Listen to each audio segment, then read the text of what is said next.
the strongest man on earth, and his son's task, no matter what, is to become as strong as his father. In this he is helped by his mother Emi Akazawa, who is madly in love with Yujiro. She does not feel any love for Baki, but only helps him with training so that he becomes stronger. She was the one who paid these bandits to fight Baki. Although he is strong, he could only lay down 37 of them. Tokugawa watched this fight. Roughly speaking, this is Emi's subordinate. It was he who organized this fight. He also forced the head of one of the mafia to fight Baki in the future. His name is Hanayama, and at the age of 15 he is already considered one of the strongest in the city. He easily deals with each opponent, and only Yujiro is considered stronger than him. Since this haunts the young mafia boss, he agrees to fight Baki in order to fight his father afterwards. Baki trains in a special laboratory. But realizing that such training will not make him as strong as his father, he decides to destroy everything and find himself a new way to become stronger.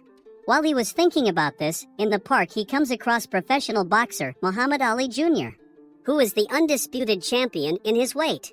And it even gets to the point that he has to travel to different places just to find himself a sparring partner who is not afraid to fight him. Baki decides to challenge him and fight, but he gets knocked out with one punch.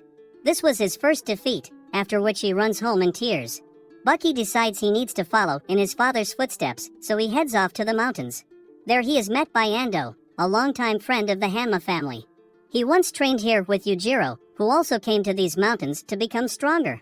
Baki tells him that he came here to defeat Yashizaru, a 3-meter demon, who is considered the king of this mountain. One of these was destroyed by Yujiro. Baki comes to this monster and begins to experience great fear. Ando comes running to help him, but Yashizaru inflicts very severe injuries on him. Only fire helped to scare away this monster.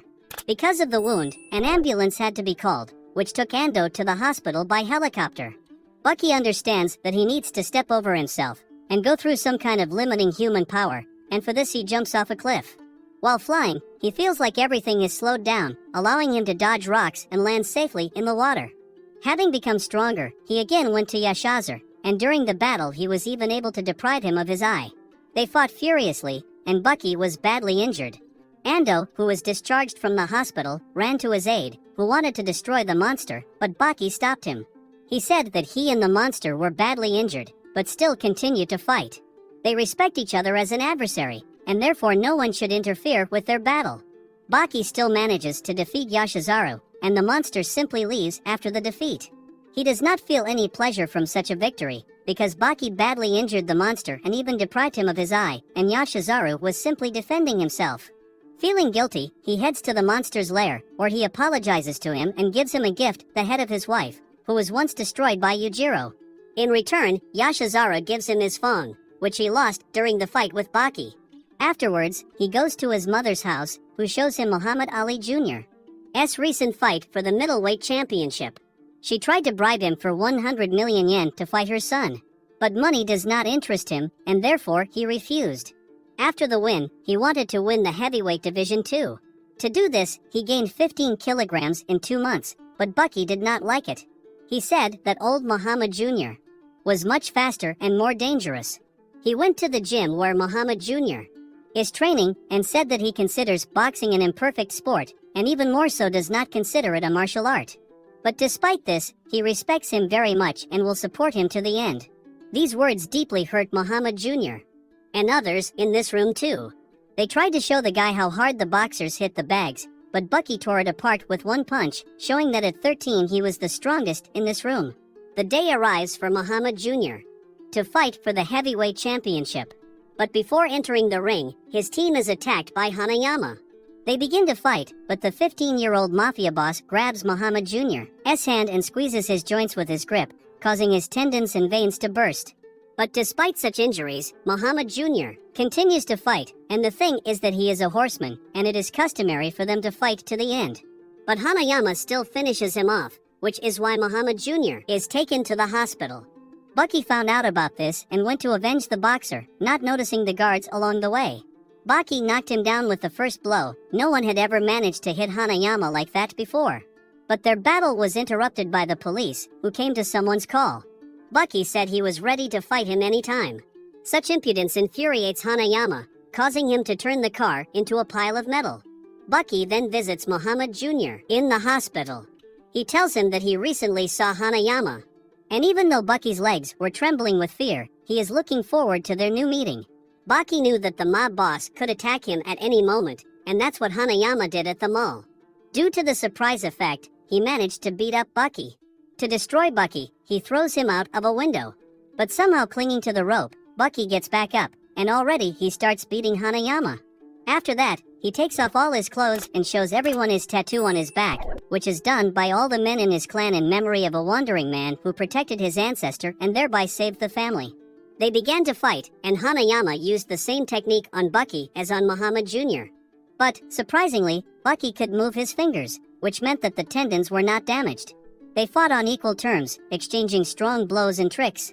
When it seemed that one of them had won, the other got up and continued the battle. Baki felt like he'd won. But at that moment, he receives a blow from Hanayama, who slams him into the wall. After this blow, when it seemed to everyone that everything was over, Hanayama falls to the floor exhausted. At this moment, Baki gathers the last of his strength and goes to the mafia boss. They recognize each other and thank for the fight. Suddenly, Yujiro himself rushes in, with whom Hanayama dreamed of fighting. True, it seemed that the difference in strength was too great. Yujiro dealt with Hanayama effortlessly. Even though he was tired from the battle with Baki, he didn't stand a chance anyway. Then his father slaps Baki to sleep. Then he goes to Akazawa, scolding her for not being able to make a great fighter out of Baki in these 3 years, adding that she wants to test her son herself. To add motivation to him, he destroyed Yashizaru, whom Baki respected so much. He brought him the head of this monster and said that in a month he would come to fight him. Yujiro wants him to have maximum motivation for this fight, because if he disappoints his father, then Yujiro will destroy him too. Baki ate Yashizaru's teeth and then met Stridium, Yujiro's friend. He told Baki that if he didn't want to be destroyed by his father, then he needed to train.